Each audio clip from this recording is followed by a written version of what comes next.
So it's chunky, it's thick, and it's dense. And I'm not talking about myself.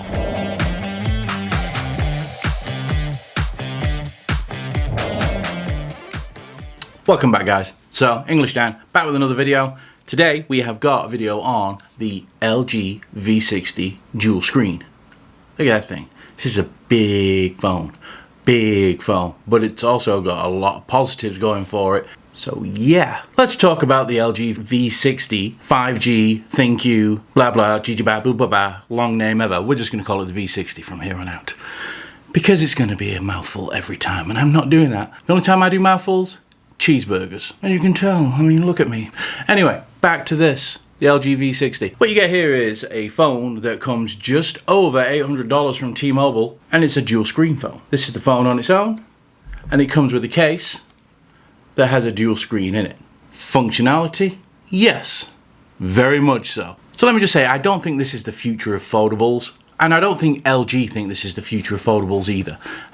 What this is a practical way of giving you more real estate for more functionality instead of having the problems that comes with bleeding edge technology like the Galaxy Fold. We all know what happened there with that. The Motorola Razr, we all know what happened with that with the folding screens. The problem with bleeding edge technology is it's not quite there yet. Until it's right there, LG are doing the right thing and they're including a second screen experience. Alright, has some bezels and a hinge through the middle of it, but that doesn't really affect how it works. With the dual screen, it lets you use two apps at once. So I can have my Twitter on one side and YouTube on another, or there's some apps that are built to use both screens at the same time. LG has made a few apps, and most of your core apps, if not all of your core apps from Google, also work that way, that they will use both screens at once. The dual screen is really easy to use. The software that was created by LG to make this work the way it does is really well done. It's just a few icons that you've got to press. You can switch what screen you want your content on. You can go full screen. You can watch on just the dual screen and have your desktop on this screen, and vice versa. It's very, very good the way it happens. Very good the way it works. It's very fluid when it does it. There's no hang-ups or anything like that. It's literally like using a dual monitor setup. You know, like, they're not dual together behind me, but a dual monitor setup works in the same way, you know, and that's what they've gone for with the phone. It's functionality over bleeding edge specs, and I applaud them for that because they're being a bit different from the rest instead of trying to follow along. So let's get one thing out of the way first. Phones have become really expensive over this last 12 months, maybe even 2 years. Really expensive. You've got a phone right now that's out that's $1,400, being the Galaxy S20 Ultra. $1,400, that device. Their Galaxy S20 line starts at $999, I think, or $899. This is cheaper than the lowest end Samsung S20 smallest size on the market. Let that sink in for a little while, because this is, like I say, $810 from T-Mobile. That's the version I've got right now, is the T-Mobile version. It is unlocked, my version. I had it unlocked, and it does work on Sprint, and it'll work on Verizon, so it will work on everybody's once you've got them unlocked, but mine is a T-Mobile version. 5G T-Mobile works fine on it. No problem. For less than the smallest Galaxy S20, you get the same Snapdragon 865 with 5G connectivity. You get 8GB of RAM, 128GB of storage, plus SD. It's always nice. A lot of companies are going away from that. A 3.5mm headphone jack with LG's legendary Hi-Fi quad DAC. And you're getting quad mics, which I'll get onto in a little while. And you're getting a premium build quality. One that I would say easily equally as good as Samsung, and feels almost like an iPhone kind of build quality when it comes to weight and things. So let's talk a little bit more about the design of the device. It is a really big phone. It's a 6.8-inch screen on here. Big display, very, very big. It's in the 20 by 5 by 9 aspect ratio, and it's a full HD screen. Some people in the tech industry, when this phone first came out, called this a mid-range device because it only had a full HD screen. What? It's not at all, and there's reasons why it's got a full HD screen, and there's reasons why other companies have gone full HD, like Samsung. To use their 120Hz refresh rate, you got to use full HD. A lot of the Note 10s and the S10s came out the box at 1080p. A lot of people out there probably don't even know they're using their Samsung devices at 1080p. So no, that does not make it a mid-range device. The screen is a POLED display, so you get them really vibrant, punchy colors and really, really deep blacks, because obviously the screen isn't on when it's going to show black areas. Like this here, on an OLED display, that would be screen off, and that makes a big difference to the 5,000 milliamp hour battery, but I'll get onto that again in a minute. Big screen, great for media content, great for gaming, great for taking notes, especially with the dual screen. It's really good functional phone. This is great for the businessman, great for the person who does a lot of media consumption. Just a really good device. Like I'm saying, the dual screen, it adds to everything I've just said. And it works just like it did pretty much on the G8X. Though I never used that directly, I've seen it being used many times. And it works much in the same way. Like I said before, you've got the compatible apps that will take full use of the dual screen display, or you can do apps side by side for more work to get done, or just, you know, if you want to keep your eye on your social media while you're watching a movie or whatever, that's what it's great for. It's really exceptional in that aspect. Now, like I said at the beginning, when you thought I was talking about myself, it is a bit of a chunky thing. Now, wrong with being chunky? Well, look at it. Look at it. It's chunky. All right? Me and this could be related. No? Okay. And it's got some weight to it as well. Again, a bit like me. And it's feels very dense. Really well made. But that can be forgiven if it's something that does bother you, because the dual screen adds extra functionality to the device. Something that you're not going to get from other devices. It gives you more of a tablet-like usage where you can have the multiple apps open on each screen. So yeah, even though it is chunky and even chunkier with the case on, I give it a pass. So LG have done a lot better this year when it comes to the software as well. LG used to just throw app and app and app and app on top of app at you, and you'd have 4 or 5 different apps that all did the same things. They've cut back on a lot of that this year, and I wish, or I hope going forward, they keep doing that, because we don't need 2 versions of calendar, 2 versions of contacts, 2 versions of a gallery, 2 versions of music, 2 versions of this, 3 versions of that. We just don't need it, especially when Google supplies those to you and they're actually the best version of those apps. So by not doubling up and creating these apps to work on these devices, that was a notification, sorry, but by not doubling up these apps, you can save that manpower on getting updates out a lot quicker. And that's what I'm hoping. LG don't have a great track record when it comes to updating their cell phones. They're not usually the quickest, sometimes not at all.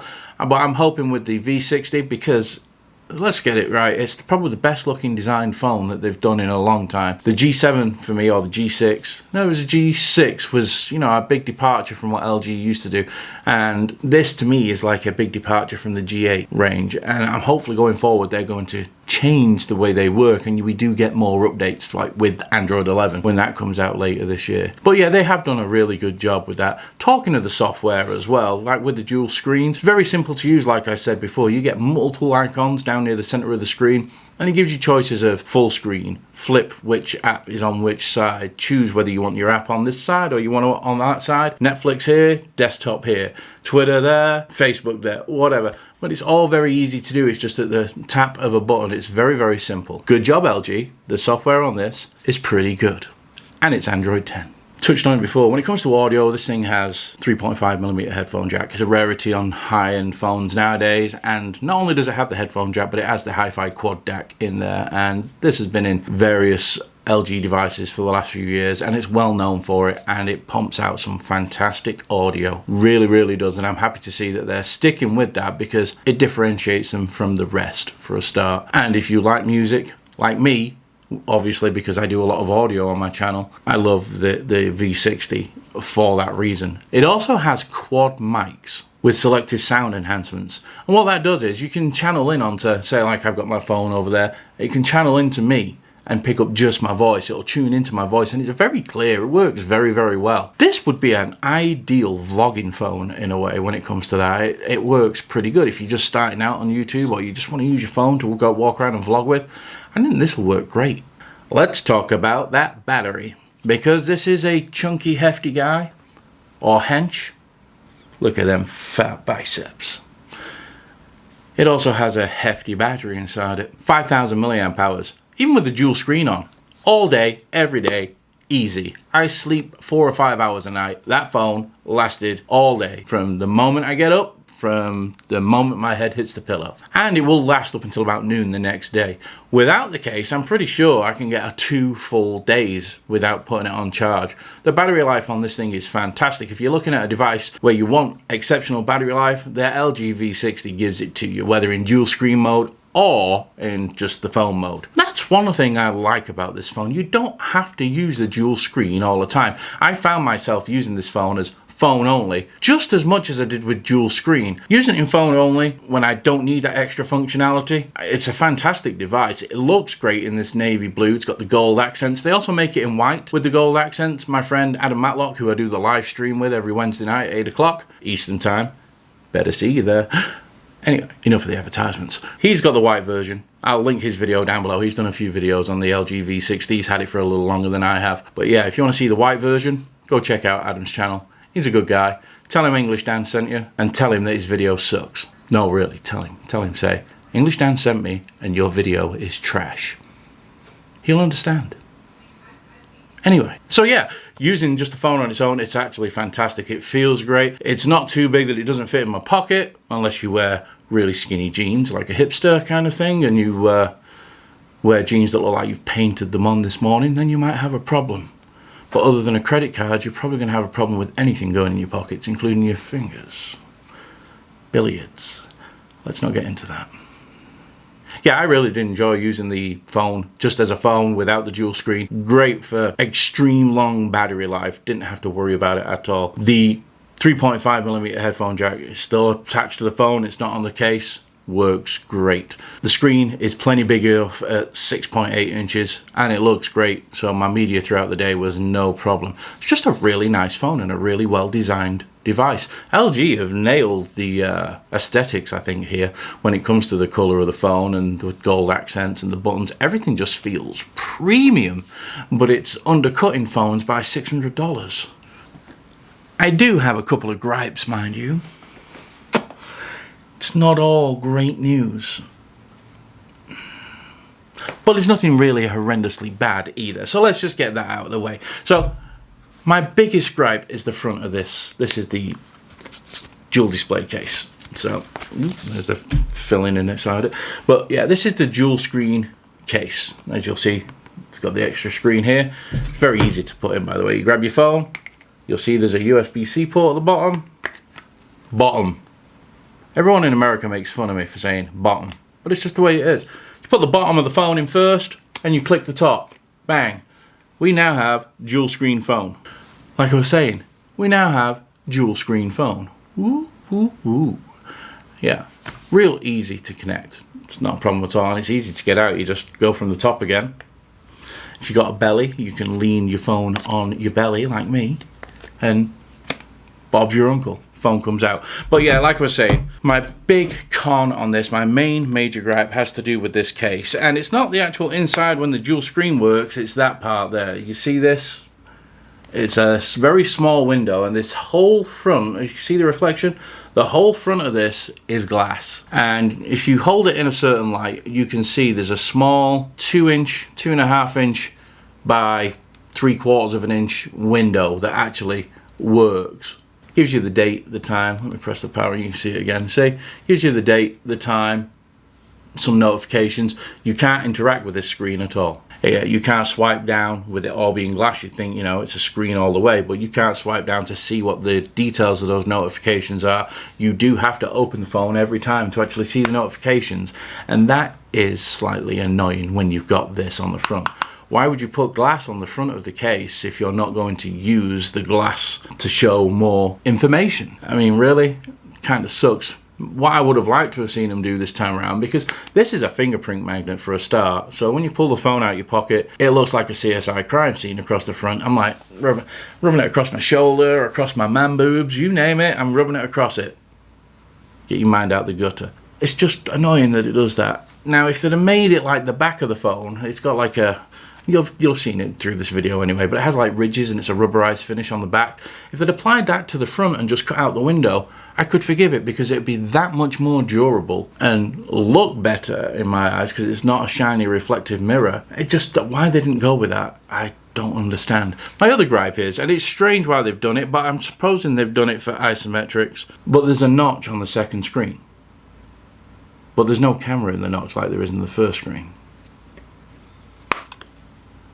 Why? But really, that's about my only gripes with this device. Other than a couple of bloatware apps and maybe LG Skin, which is far better than it used to be. I'd loved LG. What I would love LG to do, and I think they'd be much more successful, I'd love LG to do with like what OnePlus does. Just use like an almost stock version of Android, a vanilla version of Android on the phone. Don't worry about loading it with all your LG stuff and things like that. Still keep your theme store, still be able to change the accents and the fonts and the theme of dark or light. Keep that, but don't go overboard. I think the phone would look visually more appealing. I think a lot more people would agree that it'd look a lot more appealing if they went with that kind of stock look instead of the LG look, which people do kind of go about, because it can be a bit like I say, it's not slow like it used to be though. So they're my main gripes. That's about it. So overall, this is a very, very good device. Push my glasses back up on my face. $810 through T-Mobile, and AT&T carry it also, and you can get an ultra-wide version, so it uses millimeter wave on Verizon as well. $810 on T-Mobile. This is such fantastic value. Like I said before, it's right now $90 cheaper than the lowest end, smallest 6.2 inch screen, I think, Samsung Galaxy S20. You get the same processor, same amount of RAM. You get an 865 with 5G connectivity. You're also getting a dual screen. You're getting 3.5mm headphone jack with Hi-Fi quad DAC. You're also getting POLED screen, so the screen still looks really vibrant and really good. You're also getting the quad mic setup, the triple cameras. Oh, let me talk about the triple cameras quickly. You're getting a 64 megapixel main camera that does pixel binning, so you get 16 megapixel pictures out of that. It does have optical image stabilization. A 13 megapixel wide angle camera, f1.9, the main one's f1.8, and then you also get a time of flight sensor. They call it the Z camera. Right on the front, you get a 10 megapixel selfie camera, just over 72 degrees. So, you can pack quite a bit in there. So the cameras on this are pretty good. And they do take some decent pictures, which I'll show you now quick before I give you my overall impression. But yeah, the cameras on this are very, very decent. Not top of the line, can't say that, but they are still good. LG were once cream of the crop when it came to photography. I'm hoping that they can get back to that some days. No telephoto lens. I'd rather have had 3. Regular, wide, telephoto. That's just the way I am. I just prefer it that way. But still, it is what it is. It hasn't got the telephoto. So overall, what do I think about this? It is a very, very, very good device. Like I said, it packs a lot in for the price. Made the comparison with the S20. There's no comparison really when you look at what you get. Build quality is on a par with the S20, if not better. I really like the device. And the fact that I can use the phone without the dual case makes it even better for me, because I don't have to be straddled with opening and closing my phone when I'm just going out for dinner or going out in general. Now when I'm going to work, this is great for me because it makes it easier to type out emails. I can look at 2 different photographs. I can mark things up while looking on the other screen. Great work tool for me. But out of work, I carry the phone around on its own, and I do think it's a great option that you can do that. They didn't just go with, hey, it's a dual screen phone and you're going to use it. Bravo, LG. If you're out looking for a phone that offers you a low price, lots of functionality, looks good, fast, 5G connectivity, micro SD enabled, 128 gigabyte of storage, just looks awesome, then have a look at the LG V60. Don't be put off by it when you see it in the dual screen. Ask whoever you're looking at the phones with, ask them to pull that out of the dual screen case and show you the phone itself. You're really going to like it. It's an awesome device, highly recommend it. At $810, you'd be silly not to. Alright guys, catch you in the next one.